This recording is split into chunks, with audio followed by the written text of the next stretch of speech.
Ngotot ingin jadi bupati minta modal ke sang istri 50 miliar namun tak ditanggapi, sang suami lebih memilih jalan pintas menghabisi istri sendiri.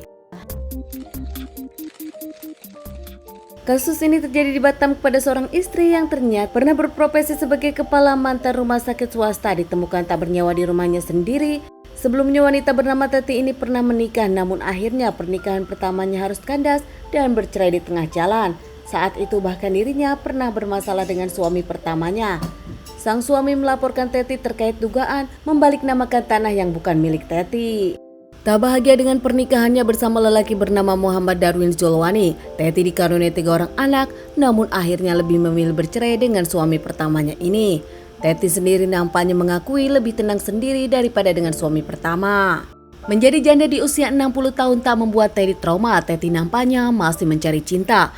Akhirnya berkenalan dengan lelaki yang jauh lebih muda dari dirinya bernama Ahmad Yuda Siregar berusia 46 tahun. Menikah dengan suami berondong, Teti pun mengaku dirinya bahagia di awal. Semuanya baik-baik saja, bahkan mereka pun akhirnya pindah ke rumah baru setelah menikah. Meski sudah menikah, Teti masih sibuk dengan kesibukan hariannya. Teti yang sukses di dunia karir masih sibuk bekerja bahkan jarang pulang dan sering dinas keluar kota. Tak jarang, Teti yang dikenal sebagai direktur Stikas Padang ini nampaknya membuat sang suami khawatir karena lebih memilih bekerja dan kerap tak mengabari dan lupa makan. Seperti yang terjadi di hari Jumat 3 November 2003, Ahmad meminta sopir mereka untuk mengecek rumah karena sang istri tak bisa dihubungi. Mengingat Ahmad sendiri sedang ada pekerjaan di Jakarta dan sang istri di Batam. Akhirnya sang sopir mengecek di tanggal 4 November 2023. Rumah nampak sepi gelap, sopir pun meminta tetangga menemani dirinya. Namun merasa ada yang aneh dan mereka melaporkannya ke Pak RT. Bersama Pak RT mengecek rumah tersebut namun rumah terkunci membuat mereka memanggil-manggil merasa khawatir. Memilih akhirnya mendobrak pintu di dalam ruangan kondisi berantakan bahkan ada kain dan bensin. Tak berani melanjutkan, akhirnya semuanya melaporkan kepada pihak kepolisian dan menunggu polisi datang. Setelah pihak kepolisian datang dan memeriksa rumah, pihak kepolisian menemukan Teti sudah tak bernyawa di rumahnya sendiri dengan kondisi yang cukup tragis, hangus terbakar hingga 80%. Bahkan kepalanya terbungkus plastik dan ada gas LPG di dalam rumah. Setelah polisi mendapat keterangan dari para tetangga, korban terlihat di hari Jumat terakhir. Saat itu korban nampak sendirian karena sang suami Ahmad di Jakarta. Setelah pihak kepolisian membawa jasad ke rumah sakit untuk dilakukan otopsi, pihak kepolisian menyelidiki kasus ini. Namun nampaknya aneh, sang suami Ahmad tak pulang setelah istri ditemukan meninggal, bahkan Ahmad kini menghilang tak bisa dihubungi. Pihak kepolisian curiga kepada Ahmad suami Teti.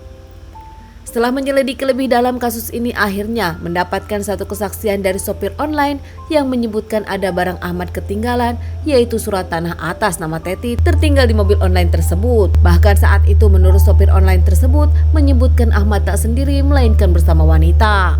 Akhirnya setelah diselidiki, Ahmad ternyata hanya beberapa jam di Jakarta dan kembali ke Batam. Mencari keberadaan Ahmad tak gampang karena ternyata Ahmad sendiri gonta-ganti nomor handphone.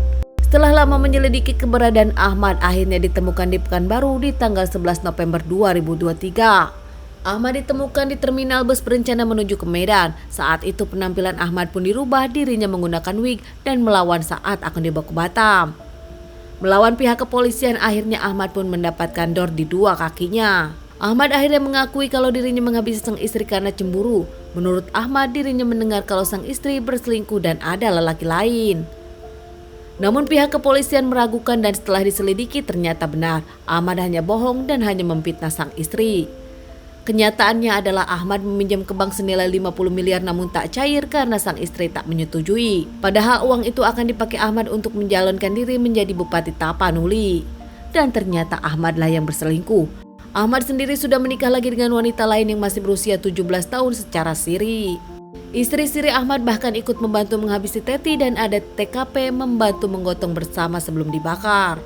Kejadian saat itu mereka cekcok, Ahmad menagih pinjaman uang kepada Teti dan Teti keberatan tak mengizinkan sang suami mencalonkan diri menjadi bupati. Saat mereka berdua cekcok dan Ahmad nampak tak bisa menahan lagi kekesalannya hingga memukul Teti dan tak lama membawa kayu, memukul lagi Teti dengan kayu tersebut. Ahmad sebagai pelaku pun pergi meninggalkan Teti dan ke hotel bertemu dengan istri Sirinya lagi. Keesokan harinya Ahmad dengan istri Sirinya kembali ke rumah memastikan kondisi Teti di dalam. Namun nampaknya Teti belum meninggal dan belum mengembuskan napas terakhirnya membuat Ahmad kesal dan lagi-lagi memukul dengan kayu. Bahkan saat itu dipukul belasan kali. Ingin meyakinkan kalau korban sudah tak ada, akhirnya mereka pun memutuskan untuk membakar korban. Sebelum membakar jasad Teti, bahkan Ahmad pun memastikan dengan menikamnya lagi. Ahmad sendiri berniat memang membakar korban sampai ke seluruh rumahnya, namun tak terjadi. Sebelum keluar dari rumah tersebut dan meninggalkan jasad Teti, Ahmad sendiri membawa uang ATM serta surat rumah dan tanah, bahkan emas-emas Teti. Setelah dirinya bersembunyi, namun Ahmad tak menemukan kalau rumahnya terbakar, hingga Ahmad pulang kembali dan mencoba membakarnya dengan tabung LPG.